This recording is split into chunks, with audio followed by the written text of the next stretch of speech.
Take your prawn. With that simple call, they were away.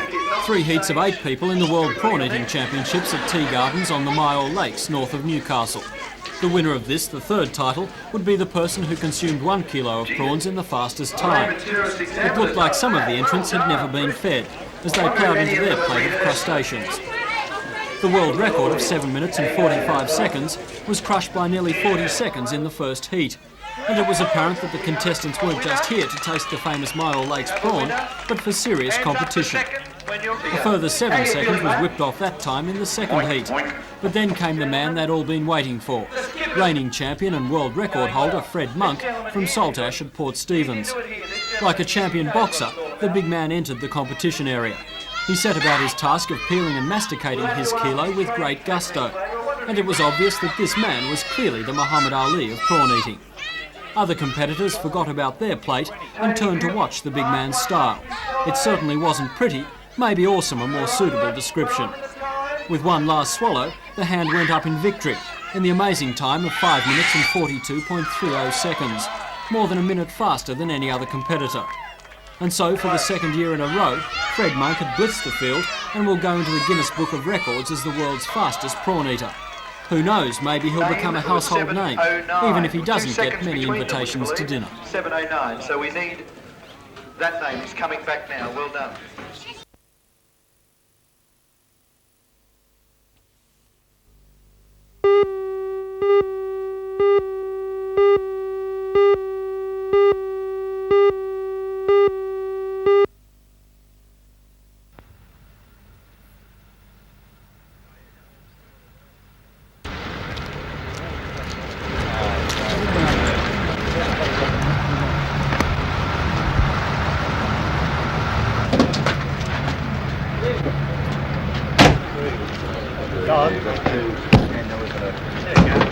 Where's that?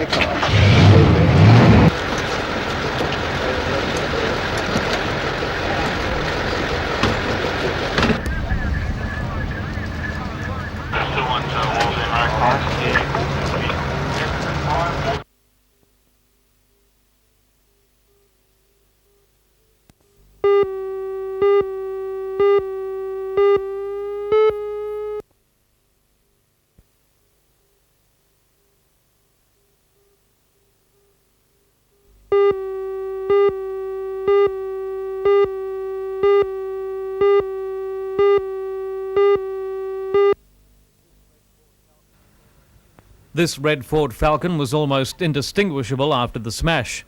The car was waiting in Sandgate Road, ready to turn right. The semi-trailer, carrying a load of steel cylinders, slammed into the back of the Ford, pushing it into the path of the oncoming second semi, an RAAF transport truck. The road behind the truck bears long tread marks, grim evidence of the driver's attempts to stop. Ambulance paramedics worked to stabilise the injured man after he was freed from the wreckage. He was taken to Royal Newcastle Hospital with a severed foot and head and internal injuries. The man's condition late today was serious. The 2 other drivers were unhurt. The accident blocked the road for nearly 3 hours. It was reopened to traffic just before 2 o'clock.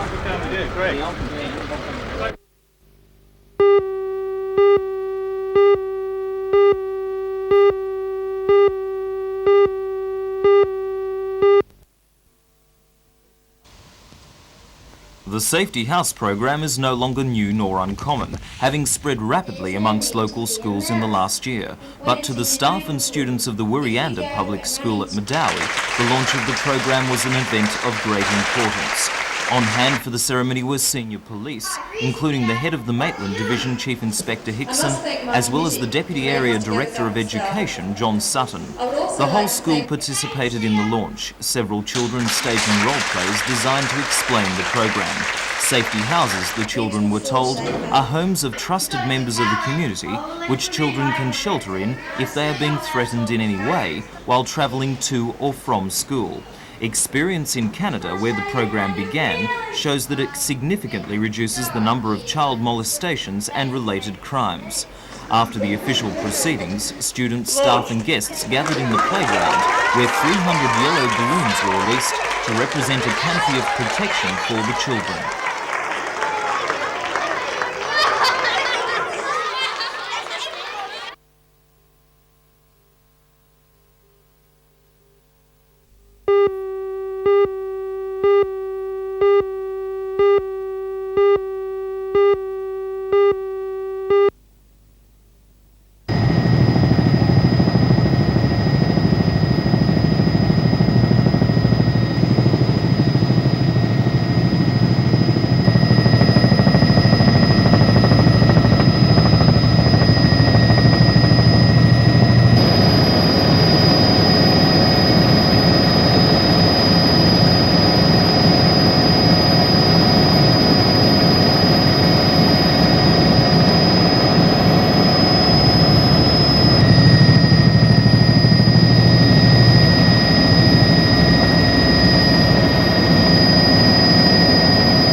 The 6-month dispute between Newcastle Rugby League's first and second divisions will reach its climax during the next 2 days. The time limit set down last night for second division to consider this recommendation, to go back to the same terms and conditions that existed at the start of 1985.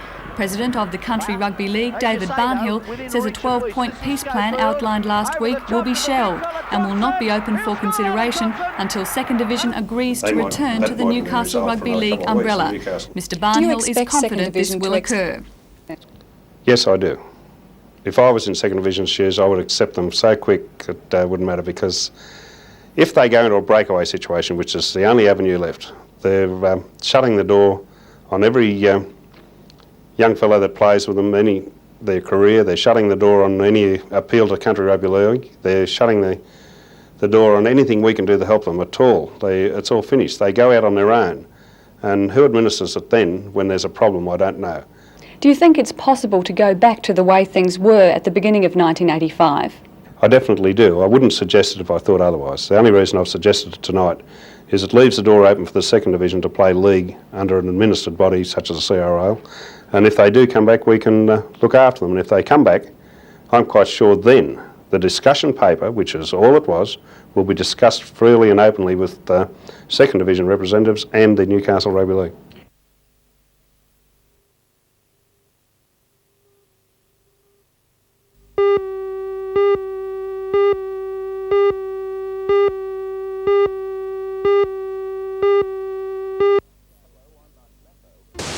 Hello, I'm Mark Matho, and in tonight's Hour of News I'll bring you the story of a coroner's inquest at Wyong today into last December's chemical waste dump fire.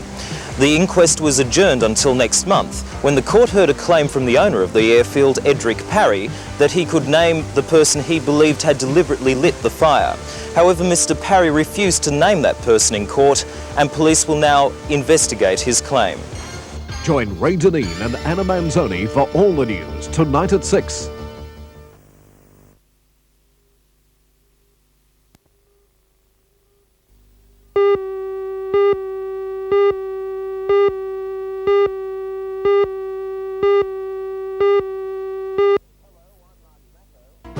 Hello, I'm Mark Matho. Today the search continued for a yachtsman missing off this yacht just south of Nora Head.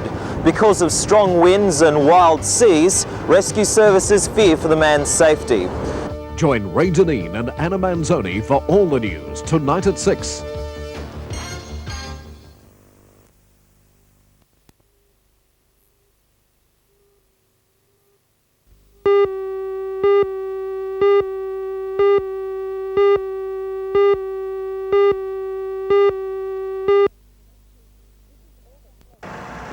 This is all that's left of an F350 Pantech truck that was involved in a head-on collision at Whittingham, south of Singleton, early this morning.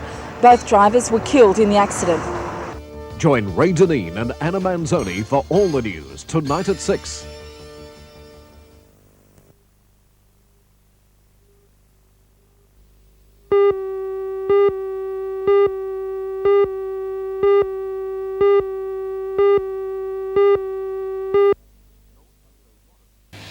Joel Sinclair Wadham suffers from dyslexia. When he tries to read, words shimmer and jump. He sees flashes of light on the page, and at all times his eyes are abnormally sensitive to light. Reading is a frustratingly slow and painful experience for Joel, but today he and his mother Vicky were given their first hope of a cure.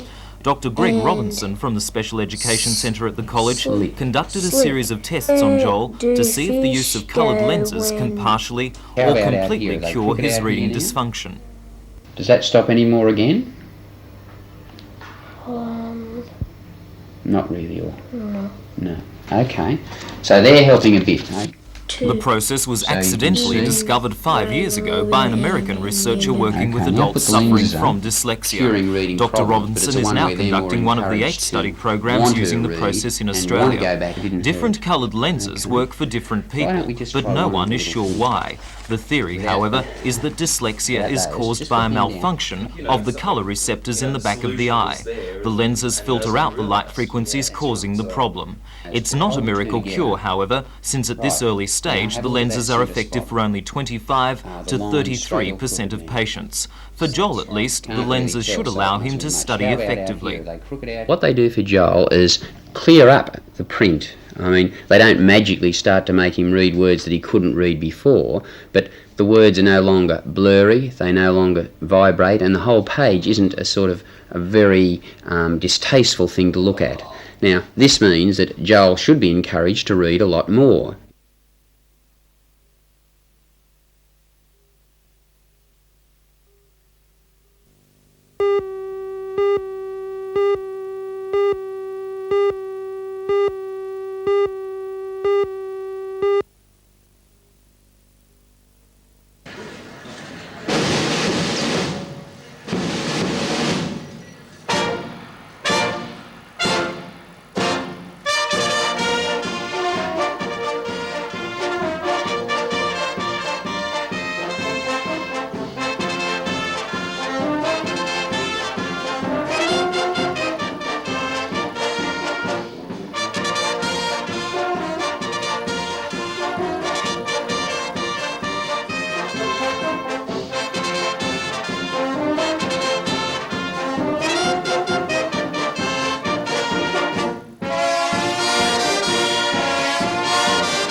Mrs. Alice Grabham lost her husband Tom 10 years ago.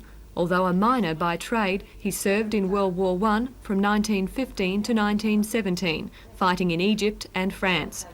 After watching the mini-series Anzacs, Mrs. Grabham recalled that she had been left a collection of postcards sent home by Tom to his parents during his years abroad. The cards, hand-embroidered in silk, were distributed to soldiers by the Salvation Army. Together, they give a clear insight into the thoughts and feelings of a young man whose life was disrupted by war. About the terrible fighting and the killing, that was his, well, you couldn't get them out of your mind, he said. He said because you'd see the men getting killed that had done nothing to you. What do the postcards mean to you? Well, they mean a lot to me, a lot, really. I think, well, he must have thought a lot of his parents to have sent all these lovely cards home and to be so interested to get them home to his parents. Although the 70-year-old postcards could be of interest to collectors, Alice says she's content just to have them and their messages.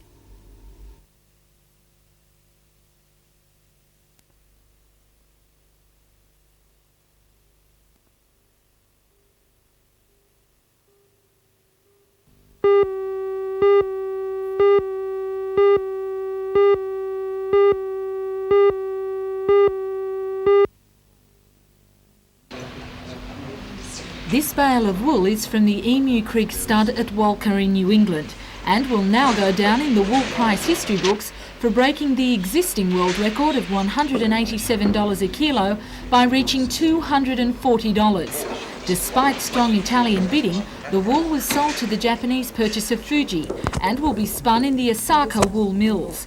This bale alone is valued at $25,200, and according to State Marketing Manager for Elders Stuart Hutton, today's record will put Newcastle on the map of historic wool sales. I think it's a great deal of excitement for Newcastle because it's the first time the record's come to Newcastle for many years. The Tasmanians have had a bit of a mortgage on the world record prices and the Goulburn people, and it's a real boost to the New England and particularly to Newcastle selling centre. Just what goes on behind the breeding? What makes a top quality fleece? Well, the Gill family have been breeding this wool since 1868 when they first purchased their first ewes from Havlar at Mudgee in 1868, and they've only introduced rams from selected studs since then. And how many suits would be made out of a bale like this one?